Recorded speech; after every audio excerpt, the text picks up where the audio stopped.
হইচই সময় চ্যানেলে সকলকে স্বাগত। গরমের দিনে এক আদর্শ রেসিপি আজ আমি শেয়ার করব, যা খুব কম সময়ে একেবারে কম তেল মশলায় সুস্বাদু স্বাস্থ্যকর। এই রেসিপি খুব সহজে বাড়িতে আপনারা যে কোনো দিন বানিয়ে নিতে পারেন, আর এটা গরম ভাতে কিন্তু খেতে অসাধারণ লাগে। বাচ্চা থেকে বড় সকলকেই কিন্তু এইভাবে রান্না করে পরিবেশন করা যায়। আশা করি আজকের এই সুস্বাদু স্বাস্থ্যকর রেসিপি আপনাদের সকলের ভালো লাগবে। প্রথমেই আমি এখানে গরমে সমস্ত রকমের সবজি নেওয়ার চেষ্টা করেছি। তার মধ্যে নিয়েছি ঝিঙে, রাঙা আলু, কুমড়ো, নর্মাল এরকম আলু, আর তার সাথে নিয়েছি পটল।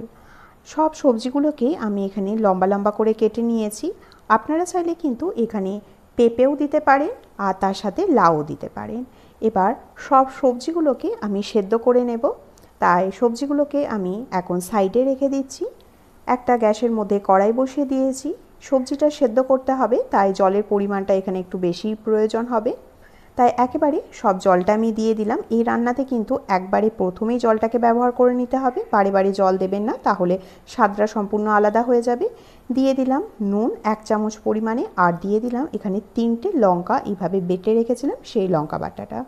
তার সাথে দিয়ে দিচ্ছি আলু, আর দিয়ে দিচ্ছি রাঙা আলু বা মিষ্টি আলু। এই রান্নায় মিষ্টি আলু বা রাঙা আলু দিলে খেতে খুবই ভালো লাগে। দিয়ে দিচ্ছি পাকা কুমড়ো, আর সব সবজিগুলো, যা সবজি দেবেন না কেন খুব অল্প অল্প করে সমস্ত সবজি দেবেন। আমি টোটাল এখানে 5 রকমের সবজির ব্যবহার করেছি, সবই কিন্তু অল্প অল্প টুকরো করে করে কেটে কেটে ব্যবহার করেছি। সব সবজিগুলোকে এখন আমি জলের মধ্যে এইভাবে সেদ্ধ হতে দেব। দিয়ে দিলাম সামান্য একটু হলুদ, তবে এই রান্নায় হলুদের ব্যবহারটা না করলেও কিন্তু কোনো অসুবিধা নেই। আমি এখানে 2 পিঞ্চ পরিমাণে হলুদ দিয়েছি, একেবারেই অল্প। এখন আমি ওপর থেকে ঢাকা দিয়ে মিডিয়াম ফ্লেমে এটাকে 10 মিনিটের জন্য সেদ্ধ হতে দেব। আজকের এই সুস্বাদু স্বাস্থ্যকর রেসিপি যদি আপনাদের ভালো লেগে থাকে তাহলে অবশ্যই লাইক, শেয়ার আর কমেন্ট করে কিন্তু জানাতে ভুলবেন না। আমি এখানে বেশ কিছুটা ডাল ভিজিয়ে রেখেছি। এই ছোলার ডাল, আপনারা চাইলে কিন্তু এখানে মটরের ডাল বা মুগের ডাল দিয়েও এই রান্নাটা করে নিতে পারেন। ডালটা নরম হয়ে গেছে, প্রায় 3 থেকে 4 ঘন্টা ভিজিয়ে রেখেছিলাম। এখন ডাল থেকে আমি সব জলটাকে বের করে দেব, তারপর ডালটাকে খুব ভালো করে বেটে নেব। অবশ্যই ডালটা যখন বাটবেন জলের ব্যবহার কিন্তু একেবারে করবেন না, সেদিকটা অবশ্যই খেয়াল রাখতে হবে। আমি জল ছাড়া ডালটাকে বেটে নিয়েছি।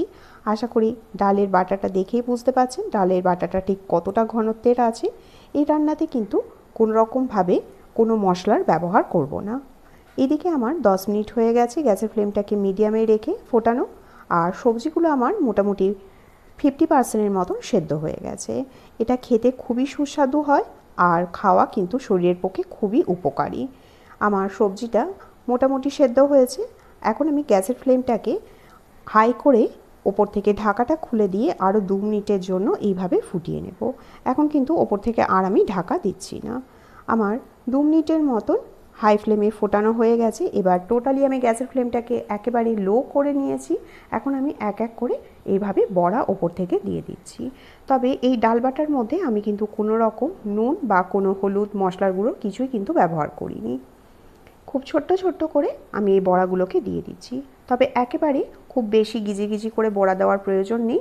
একদম অল্প অল্প করে ছোট্ট ছোট্ট করে ফাঁকা রেখে রেখে আমি বড়াগুলো দিয়ে দিলাম। তারপর গ্যাসের ফ্লেমটাকে একেবারে লোতে রেখে 5 মিনিট আমি এইভাবে রেখে দিয়েছিলাম। 5 মিনিট কোনো রকমভাবে কিন্তু আমি নাড়াচাড়া করিনি। 5 মিনিট পর আমি এভাবে আলতো হাতে আস্তে আস্তে নাড়াচাড়া করে নিচ্ছি। যেহেতু বড়াটা এখন আমার শক্ত হয়ে গেছে 5 মিনিট মধ্যেই, তাই আমি 5 মিনিট পরে কিন্তু এইভাবে আস্তে আস্তে নাড়াচাড়া করছি। এটা খেতে কিন্তু খুবই অসাধারণ হয়। আমার অনুরোধ রইল গরমের দিনে একবারের জন্য হলেও এই রকম রান্না আপনারা করে দেখতে পারেন। দুপুরের গরম ভাতের সাথে কিন্তু খুবই ভালো লাগে। এখন আমি গ্যাসের ফ্লেমটাকে মিডিয়ামে রেখে আরও 2 মিনিট ফুটিয়ে নেব। আমি গ্যাসের ফ্লেমটা বন্ধ করে দিয়েছি, আর অন্য এক পাত্রের মধ্যে এই পুরো সবজিটাকে এইভাবে ঢেলে রাখছি। সেই কড়াইয়ের মধ্যেই আমি এখন দিয়ে দিচ্ছি 1 চামচ পরিমাণে সর্ষের তেল। খুব বেশি তেলের কিন্তু ব্যবহার করছি না। দিয়ে দিচ্ছি সামান্য একটু কালো জিরে, ছোটো চামচের 1/2 চামচ কালো জিরে দিলাম, আর 2টো কাঁচা পাকা লঙ্কা দিলাম। আর এখানে 1 ইঞ্চি আদা নিয়েছি। এই 1 ইঞ্চি আদাটাকে আমি গ্রেটার দিয়ে গ্রেট করে নিচ্ছি। আদাটাকে দিয়ে খুব বেশি ভাজবেন না, কয়েক সেকেন্ড ভাজলেই কিন্তু হবে। যদি আদাটাকে বেশি টাইম ধরে ভাজা হয় 1 মিনিটের ওপরে, তাহলে কিন্তু আদাটা পুড়ে যাবে, তখন কিন্তু এটার টেস্ট খুব একটা ভালো লাগবে না। তাই অবশ্যই এই ছোট্ট ছোট্ট টিপসগুলো ফলো করে রান্নাটা যদি করেন তাহলে কিন্তু আপনাদের রান্নাটাও কিন্তু অসাধারণ হবে। নিরামিষ দিনে যে কোনো দিনই কিন্তু আপনারা এইভাবে রান্নাটা করে দেখতে পারেন। আমি এবার ফোড়নের মধ্যে সমস্ত আগের থেকে সেদ্ধ করে রাখা সবজি আর বড়াগুলো দিয়ে দিচ্ছি। কোনো রকম তেল ছাড়াই কিন্তু বড়াগুলো জলের মধ্যেই তৈরি হয়ে গেছে। আর এই ফোড়নে দিয়ে এখন আমি গ্যাসের ফ্লেমটাকে মিডিয়ামে রেখে 2 মিনিটের জন্য খুব ভালো করে ফুটিয়ে নেব। এখন আমি ওপর থেকে সামান্য একটু চিনি দিয়ে দিচ্ছি। যেহেতু নিরামিষ রান্না তাই অবশ্যই চিনি দিতে হবে।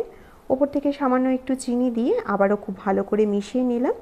আর 1 থেকে 2 মিনিট এইভাবে ফোড়ন দেওয়ার পর ফুটিয়ে নিলেই কিন্তু তৈরি হয়ে যাবে গরমের দিনে সুস্বাদু, স্বাস্থ্যকর, একেবারে কম তেল মশলায় নিরামিষ সবজি। আর ঝোলটা ঠিক কতটা ঘন হয়েছে সেটাও আপনাদেরকে দেখাচ্ছি। দেখুন, ঝোলটা ফুটতে ফুটতে বেশ খানিকটা ঘন হয়ে গেছে। কোনো রকমভাবে কিন্তু পাতলা ঠ্যালঠেলে ঝোলও তৈরি হয়নি। আমার রান্নাটা পুরোপুরি তৈরি হয়ে গেছে। এখন আমি এটাকে গরম গরম সার্ভ করে নেব।